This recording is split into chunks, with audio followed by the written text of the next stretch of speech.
पंजाब और विफाक में हुकूमत साजी का मामला। Noon league peoples party MQM JUIF के माबैन सियासी इत्तेहाद पर इत्तफाक किया गया है। मरकज़ के लिए पावर शेयरिंग का 2 निकाती फार्मूला तैयार किया गया। इस 2 निकाती फार्मूले पर तफसीलात जान लेते हैं। अली रामे हमारे साथ हैं। अली रामे, आगाह कीजिए, क्या है ये 2 निकाती फार्मूला, क्या इकदाम किए जाएंगे? जी बिल्कुल, आम इंतखाबात के बाद अब क्योंकि मामला हुकूमत साजी के ऊपर है और किसी एक जमात के पास जो है वो सादा अक्सरियत नहीं है, तो लिहाजा अब दीगर सियासी जमातों के साथ मिलकर ही एक मखलूत हुकूमत जो है वो बनाई जाएगी। तो इसमें पाकिस्तान मुस्लिम लीग नून और पाकिस्तान पीपल्स पार्टी जो है उनमें इत्तेहाद की बातें जो है वो आ रही है कि वो इत्तेहाद के बाद अब नई हुकूमत जो है वो वफाक के अंदर बनाएंगे। अब इसमें 2 पावर फ्री शेयरिंग का एक फार्मूला जो है वो तैयार किया गया है और इसमें ज़राए ने बताया कि 2 निकाती फार्मूले के मुताबिक पहले मरहले में ज़्यादा नशिस्तों वाली पार्टी जो है वो उसको वज़ीर आज़म जो है वो बनाया जाएगा 3 साल के लिए, जबकि दूसरे मरहले में 2 साल के लिए दूसरी जमात का वज़ीर आज़म जो है वो होगा, जबकि पीपल्स पार्टी पंजाब की वज़ारत आला के लिए मरीम नवाज की हमायत की यकीन दहानी जो है वो करवाएगी। अब इसमें बताया है कि पीपल्स पार्टी की सेंट्रल कमेटी का इजलास जो है वो आज होगा, तो इसमें वफाक में पहले या दूसरी मुद्दत के फार्मूले पर गौर जो है वो किया जाएगा। अब इसमें पीपल्स पार्टी की सेंट्रल कमेटी इजलास जो है वो क्योंकि आज हो रहा है, जबकि मौलाना फजल रहमान भी मरकजी मजलिस आमला के इजलास की सदारत जो है वो करेंगे, जिसमें आइंदा सूरत पर गौर किया जाएगा। तो ये वो इब्तदाई फार्मूला है जो कि दोनों पार्टियों के माबैन जो है वो तैयार किया गया और इस पर JUIF और MQM जो है वो भी इस पर इत्तेहाद कर चुकी है और इत्तफाक राय उनकी तरफ से किया गया। लेकिन अब 2 जमातें जो है फैसला करेंगी और पाकिस्तान पीपल्स पार्टी जो है शामिल है कि वफाक के अंदर मरकज के अंदर पावर शेयरिंग जो है वो कैसे की जाएगी। जी, इजलास में पहली मुद्दत या दूसरी मुद्दत के फार्मूले पर गौर किया जाएगा। अली रामी हमारे साथ मौजूद है, बहुत शुक्रिया आपका।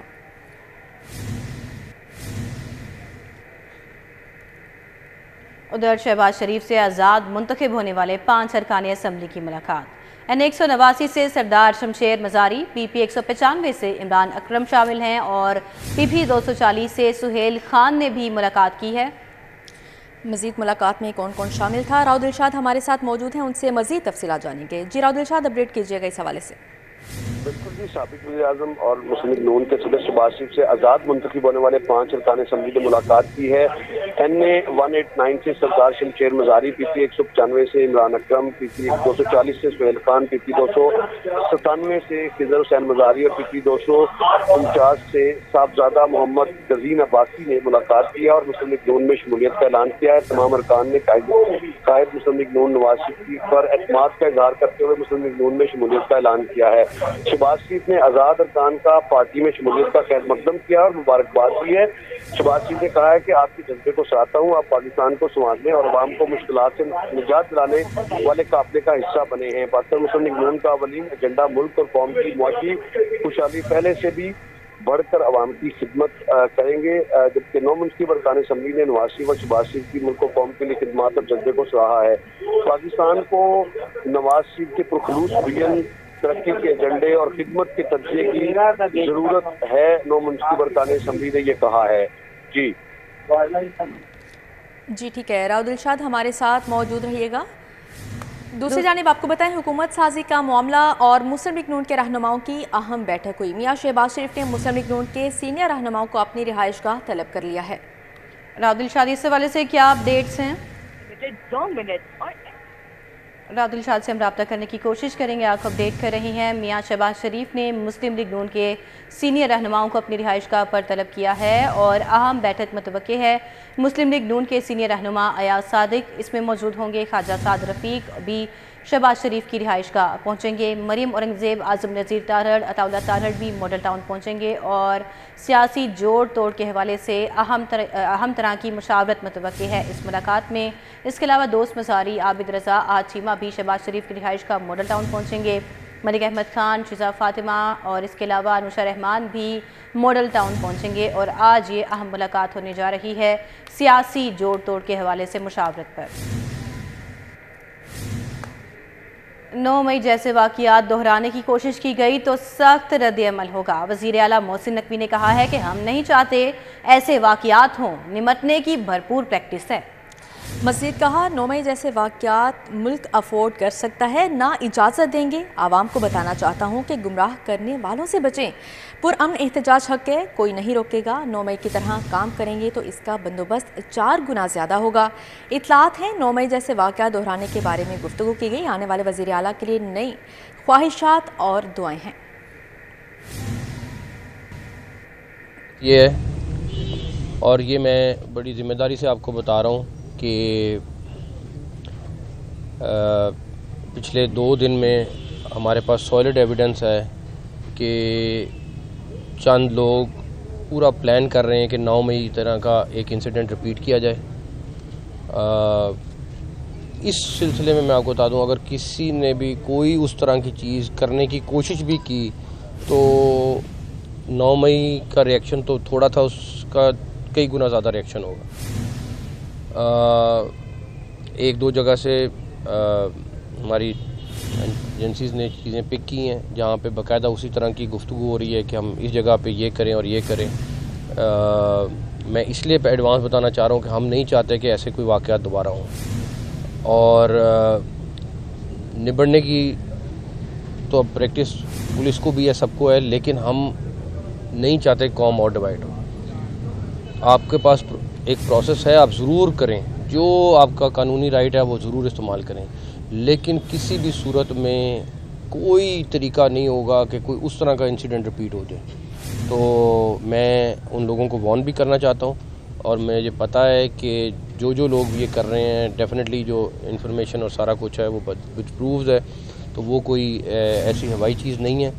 तो उन सब लोगों से मेरी रिक्वेस्ट है कि प्लीज़ इस तरह की चीज़ के ऊपर वापस ना आएँ। ना हमारा मुल्क ये अफोर्ड कर सकता है और ना हम इस चीज़ की इजाज़त देंगे। पुरअमन एहतजाज हर एक का राइट है, बिल्कुल करें, कोई नहीं रोकेगा, लेकिन अगर किसी के जहन में कोई चीज़ है कि हम दोबारा कोई 9 मई टाइप चीज़ करेंगे तो उसका बंदोबस्त मैं बता रहा हूँ उससे 4 गुना ज़्यादा होगा। नहीं, मैंने नहीं कहा कोई मैंने वज़ीर आला तो एन 128 से ओन चौधरी की कामयाबी के खिलाफ केस की दोबारा समाअत हाई कोर्ट ने फरीकैन के वकला को सुनकर दरखास्त पर फैसला महफूज कर लिया है। समाअत का अहवाल जानेंगे मलिक अशरफ से। जी मलिक अशरफ, आगाह कीजिएगा।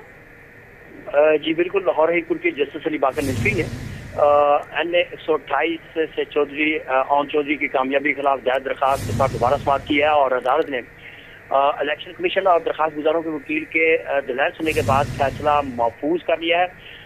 जस्टिस अली बाकर नकवी ने जब इस केस की समाअत का आगाज़ किया तो दरखास्त गुजार की जानिब से समीर अहमद खोसा एडवोकेट ने दलाइल दिए, और इस हवाले से जो वकील इलेक्शन कमीशन के थे आर कमाल इमरान आर रांझा, उन्होंने अदालत को बताया कि रिहाना इम्तियाज डार, रूबा उमर, मोहम्मद काशिफ, नईम शहजाद, मलिक जहीराबाद, अब्रिसल जमशेद और मलिक नदीम अब्बास के अलावा मियाँ महमूद रशीद, ज़ुबैर खान न्याजी, मोहम्मद रियाजुद्दीन अल्लाह समेत दीगर की दरखास्तें जो हैं उनके हवाले से उन्होंने अदालत को आगाह किया, और ये बताया गया कि मियाँ महमूद रशीद की दरखास्त जमा नहीं हुई जबकि दीगर दरखास्तें जमा हो गई हैं, जिसपे मजीद उनका ये भी कहना था कि लाला अब्दुल्ला, मियाँ शहजाद फरूक और दीगर की दरखास्तें दायर अभी तक नहीं हुई। मजीद वकील का ये भी कहना था कि दरखास्त गुजारों को मुतल्लिका मुतबालिग फोरम पर इलेक्शन कमीशन में दरखास्तें दायर करनी चाहिए, और मजीद उनका ये भी कहना था कि इलेक्शन कमीशन ने 7 फरवरी को इसी वाले से प्रेस रिलीज भी जारी कर दी, और मजीद इस पे उनके जो वकील थे बैरिस्टर हारिस अजमत, उनका ये कहना था कि एन 128 लाहौर से कामयाब होने वाले उम्मीदवार ओन चौधरी के जो वकील थे उन्होंने भी इस हवाले से दलाइल दिए, और उनका ये कहना था कि आला अदलिया के फैसलों के रोशनी में दरखास्त मलिक अशरफ, आपका बहुत शुक्रिया, आपने आगाह किया इस हवाले से। आगे बढ़ते हुए आपको बताएं, निगरान हुकूमत का मरीजों के लिए एक और तोहफा। म्यू अस्पताल में थीलियम स्कैन मशीन 6 साल बाद फाल कर दी गई। रोजाना दर्जनों मरीजों को थीलियम स्कैन टेस्ट की सहूलत मिलेगी। Senior health reporter Zahid Chaudhry हमारे साथ है, तफसीलात जानते हैं उनसे। जी जाहिद चौधरी। निगरान हुकूमत की काविशों से म्यू अस्पताल में मरीजों के लिए एक और तोहफा जो है वो दिया गया है। म्यू अस्पताल में 6 बरस से बंद थीलियम स्कैन मशीन जो है उसको फाल कर दिया गया। 6 बरस कबल जो है वो म्यू अस्पताल में ये स्टेट ऑफ द आर्ट जदीद थीलियम स्कैन मशीन नस्ब की गई, लेकिन इसको फाल नहीं किया जा सका था, और मुख्तलिफ जो है वो मौके पे इसकी कोशिश की गई, लेकिन ये मशीन जो है वो तनसीब के बाद से जो है वो मरीज़ों के लिए टेस्टों के लिए दस्तयाब नहीं थी और ये बंद पड़ी थी। लेकिन अब इस मशीन को जो है वो इसका जो कार्ड है वो रिप्लेस किया गया है। इसको जो है वो अब फाल कर दिया गया और अब इसका जो ट्रायल है वो जो है इसको रन किया जा रहा है और आइंदा 8 से 10 रोज़ के दौरान जो है वो मुकम्मल तौर पे इसको मरीज़ों के लिए जो है वो दस्तयाब कर दिया जाएगा।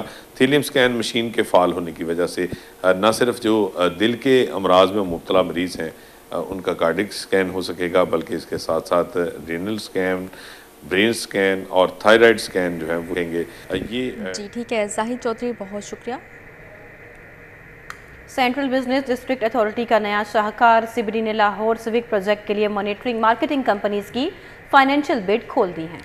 मज़ीद तफसीलात जानेंगे दुरे ने आपसे। जी दुरे ने आप आगाह कीजिएगा। बिल्कुल, ये निगरान हुकूमत पंजाब के विजन के मुताबिक सीबीडी ने नया मुनसूबा डिजाइन किया था जिसका बाकायदा लॉन्चिंग कर दी गई थी। अब सीबीडी ने लाहौर ग्रैंड सोक प्रोजेक्ट के मुताबिक उसकी जो मार्केटिंग और सेल्स राइट्स हैं उसके लिए कंपनियों की जानिब से दाखिल की गई बिड खोल दी है। इसमें 5 से ज़ायद कंपनियों ने हिस्सा लिया था। 2 कंपनियों को फाइनलाइज किया गया। राय के मुताबिक ज़मीन.com और स्टार मार्केटिंग को फाइनलाइज किया जा रहा है और उनकी फाइनेंशियल बिड खोलनी है। इनमें से एक कंपनी की फाइनेंशियल बिड बेहतर होगी, उसको तमाम राइट्स दे दिए जाएंगे, वही इस प्रोजेक्ट को मार्केट करेंगी, वही इसको बेचेंगी और 2 साल के अंदर अंदर उन्होंने इस प्रोजेक्ट की कंप्लीट सेल करनी होगी।